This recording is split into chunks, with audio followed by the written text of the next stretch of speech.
Welcome back to our channels, Warriors. We are still growing 23,080 and climbing. If you haven't already had that little old lady with the cart that sells the elote in a cup and the hot dog with the bacon wrapped around it, smash the subscribe button. Go and have them smash it right now.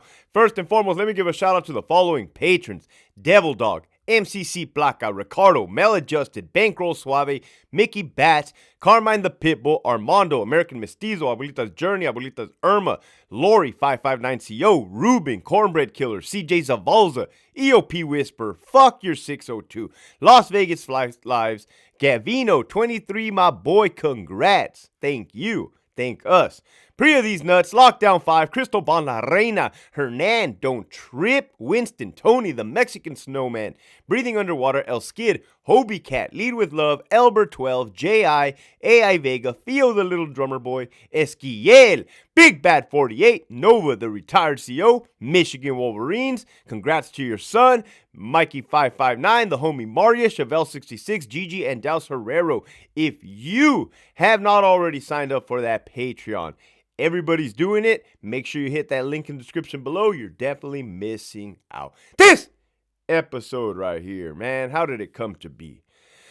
2024 is nearing, right upon us, encroaching. Goes back to a New Year's Eve that I think about when I was a lieutenant at Richard J. Donovan Correctional Facility. You see, the whole first year I was on YouTube, I talked a lot about me being a young CO at Centinela State Prison, doing the Lord's work, putting it down for the big homies, administration. Unfortunately, then we can go into sergeant time, lieutenant time. This story right here is definitely, oh my goodness, oh my freaking goodness, a lieutenant story, man. You know, one of the reasons I promoted up the ranks, there's numerous. First, I didn't want to, and then they talked me into it, was because I figured I would be able to get in less trouble, meaning less time away from the inmates, less time away from more things happening. Be in a chair, in a desk, drinking coffee, shopping on Amazon. You guys know my style. That's not the case, man. In the 2020s, that's not the case, man. Anybody can get got. Lieutenant and below. Captains and above get a free pass. Red card holders take care of red card holders, as my boy Sean told me. Shout out to Sean John. Anyhow, I promoted to lieutenant in the year 2017. I did 1 year of acting, pretend, the whole year of 2016. Never went back. I was a younger lieutenant. There was a couple young lieutenants. My boy, Lieutenant A, or AC. So it kind of sucked in the beginning because I was around like older people.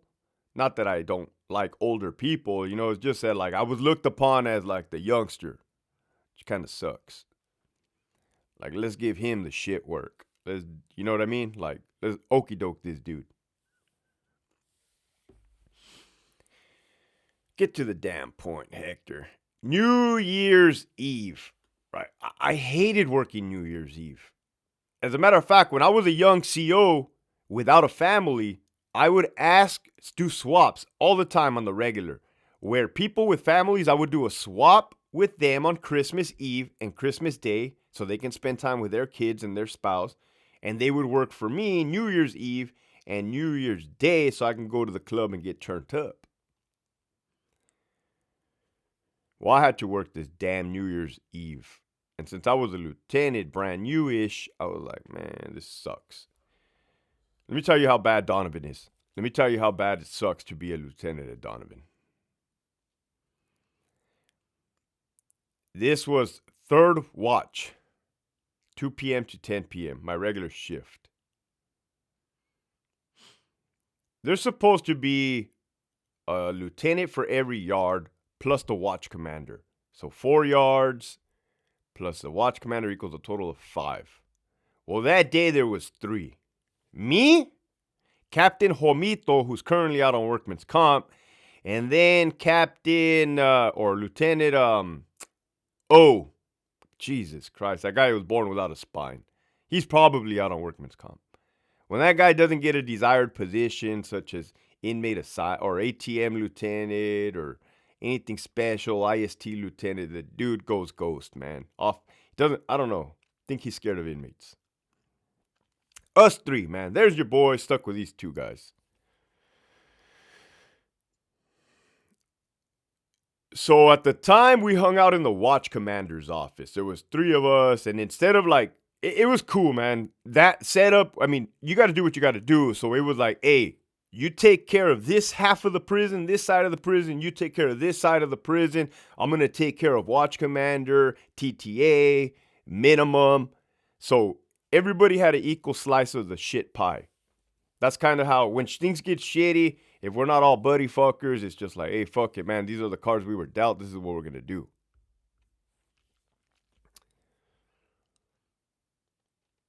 Yeah, I had an incident. I did on A yard. There was that could have been Easter. That was Easter. I had an incident on A yard, so I'm like, all right, cool. Chalking up one incident of the day, expecting numerous, which there always was. Which means I have to do a whole incident packet. I have to get on the computer. Who used force? Which officers used force? All right, document it. So that you're gonna be busy. So of course, there's no first watch commander to get held over. Of course, it's going to be me, lowest man on the totem pole, ain't got shit coming. So now I'm here cross-covering numerous yards, already have an incident, gonna get held for first, so a total of 16 hours. Well, I'll be damned, man. First watch comes around, and your boy is programming. For those that you guys don't know, programming means catching some Z's. Your boy was catching some Z's, man. Around 3 a.m. ish. New Year came in, slept right through it, wasn't ecstatic. I'll be damned. The phone rings. Brrring. Watch Commander, Farrell. And on the other line was somebody out in the public, because you could hear like music in the background, you can hear something going on. And that person sounded intoxicated. Number one, come to find out, that person was the supervisor for the maintenance department. No, not the AW plumber. He had already promoted, I think. This guy was the supervisor for the maintenance. He already kind of has a lisp or a speech impediment. You add alcohol, which I'm pretty sure he had alcohol in the system. So he's like talking real fast. I'm like, hello, what's up? Hey, Lieutenant, I have a worker in the back and he fears for his safety. I'm like, oh my God. Oh no. I have a worker in the warehouse who got into it with somebody and he's afraid that that guy's gonna come back. And I'm like, rewind, man. Start from square one. What are you talking about? Right? It's 3 o'clock in the morning. I don't want to be here. I got held over. What are you talking about? Well, we messed up on the hiring. Two employees showed up. Two maintenance workers showed up at the same time. They had some words. I think he said one, I don't know, couldn't remember the exact words. One threatened the other guy, or one got scared, or, oh, that's what he said. Two guys showed up. One guy was not supposed to be there. One guy kept telling the other guy to go home. I guess one guy really wanted overtime. And he's scared of him, and he left. I'm like, okay, he's scared of him. Did he punch him? Was there fucking physical violence? No. He's just afraid that he's going to come back. I said, okay. So he left, and there's no longer a problem. He's like, well, no. I'm like, what the fuck are you calling me for, right? So I was like, hold on, man. And I used my cell phone, the state cell phone, watch commander. I called the gatehouse, the person that checks IDs at the front of the prison. Hey, man, did this person that looks like this leave? It's like, oh, yeah, he left a little while ago. He looked pissed. All right, do me a favor, bro. If and when that guy comes back, do me a favor, pull him off to the side and then call me. He's like, all right, got you, LT. Did something happen? I'm like, no. All right, cool. So you don't want to know. All right, I got you. I'll pull him off to the side. Hang up. Hey, man, everything's taken care of. He's like, that's it. I'm like, well, yeah, what do you want me to tell you? You're not, what the fuck, man? What do you want me to do? Arrest? Who do you want me to arrest? Right? What do you want me to do? I'm not a cop. I'm a fucking prison guard. Held over. Boom. Let me tell you something about being a lieutenant. It sucks. At Donovan. Probably elsewhere too. I think that's the end of that. Now, let me tell you something. I did not call the administrator of the day, the AOD, the manager in charge. I like that guy too. He was an associate warden. That guy looked out for me a lot when he was a custody captain. Shout out to him. I didn't call him because I didn't want to bother him, wake him up at 3 in the morning, and I really had no information to give. It's just one guy's afraid of another guy. What the fuck you want to tell you? Motherfucker, you're in a prison. Let's fast forward almost 11 months, man. That's when they get you. Investigations, they'll get you right up for the year is up. I'm walking around, still incurring incidents, still sweating it, man. Not that. Still going through it. Other incidents. I thought that was a nothing. A no issue. Oh, it was an issue. One day I'm walking in and you have the ISU lieutenant. Heavy set guy. Guy was an ISU lieutenant for 12 years straight. That's a true story. Godfather, I called him, because he was number one in seniority. He tells me, hey, man, do you remember? I'm like, here we go. Here we fucking go. No, I don't remember. I don't remember shit. I don't know what you're talking about. I don't even want to be here right now.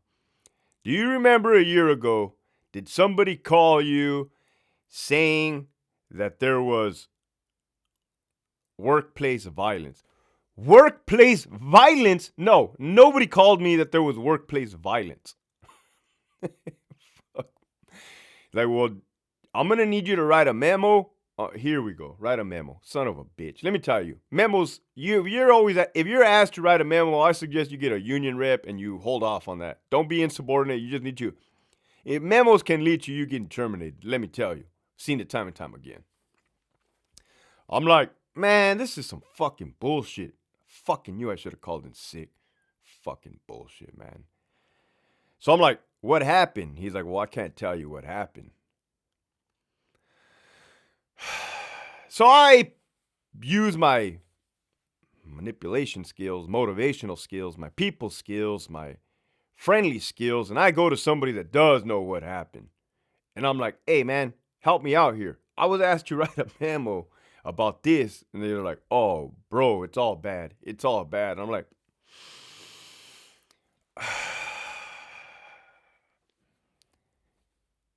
he's like, I don't want to tell you what happened, because if you don't already know, let it be like that, because if and when you go to court, I'm like, go to court.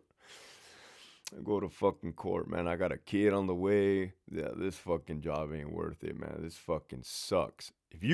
When you go to court, it's better if you don't know, like you don't already know. I said, motherfucker, tell me, right? Tell me what the fuck I'm about to get into. He's like, all right, I'll tell you. I honestly didn't know. The dude's like, bro, that night, 2 guys showed up. One of them was, I think, physically assaulting the other one. He was scared for his life. He was running around all over the warehouse trying to call 911. The other guy was ripping phones out of the fucking phone jack so he couldn't call 911. I'm like, oh, no, time out, bro. That dude told me none of that. That dude told me none of that on the fucking phone. He's like, I know, bro, I know. Like, that's why you have to write a memo. We have to see what you know and what you don't know. And, like, what was relayed. I'm like, damn, bro, this is fucking bullshit, man. I got held over. That was the first time I worked Watch Commander on ever, let alone on first watch with no other help. They don't give a fuck, man. They put actors on first watch Commander, which you're not supposed to do. They don't care for you. You're just a tool, a pawn. So I'm like, no way, bro. That absolutely did not happen. Like, that was not told to me. Fuck no. Because had it been told to me, I would have got up off my chair, went over there, and done the whole 9, right? Even though that guy had already left, there's still probably stuff you got to do. Incident or whatever. That's workplace violence. Allegedly. I wasn't there. So that's the story for today. How you can get got minding your own fucking business. P's and Q's. People giving you half-ass information. People bringing you into shit that doesn't pertain to you. People drunk on the phone, I assume. Motherfuckers, grown-ass men fighting, chasing each other, allegedly pulling cords out of the wall, which I'm pretty sure is a fucking felony. Preventing people from calling 911. No way, dude. Anyhow, nothing ever came about, knock on wood, from that. I don't give a fuck. I wasn't told nothing. Had I would have done my due diligence. I even told that AW. I said, like, hey, sir, like, this is coming down the pipe. Hey, that night I didn't call you because there was fucking nothing going on. Like, I said, check this out, sir. Had that information been relayed to me, I would have definitely relayed it to you. He's like, yeah, don't trip. Like, I get it. I know you got to do what you got to do. I'm like, all right, cool. Fuck. That's a message for today. Last night I was at a friend Christmas exchange gift. Both of the couples are doctors, very good sports performance doctors. They have their own successful therapy, physical therapy business going on. And that guy, conversation with him actually kind of led to me leaving the department about 2 years ago. 2 years ago, we would go, because my daughter and his daughter are best friends, 5-year-olds, besties. And that's when I started picking his brain. Like, how do you operate a business? How do I get out of this fucking situation I'm in? How do I self-sustain? Right? Self-sustain where I don't have to be putting on COVID masks when I don't want to, shit like that.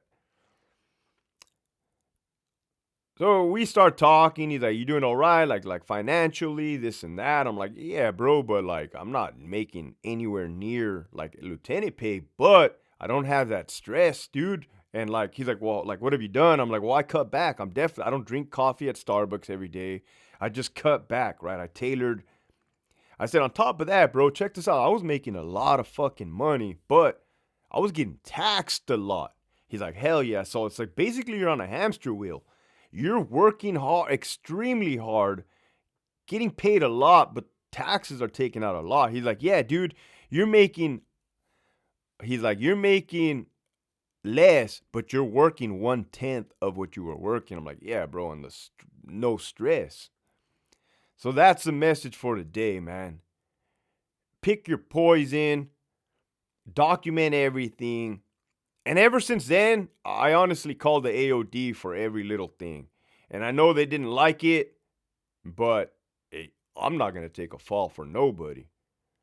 Unless you guys, but not that type of fucking fall. I'm not going to inherit a shit sandwich is what I'm not going to do. With that, love you guys. You guys are all my best friends. Keep pushing forward. You're going to see me turn it up in the year 2024. We're just getting started.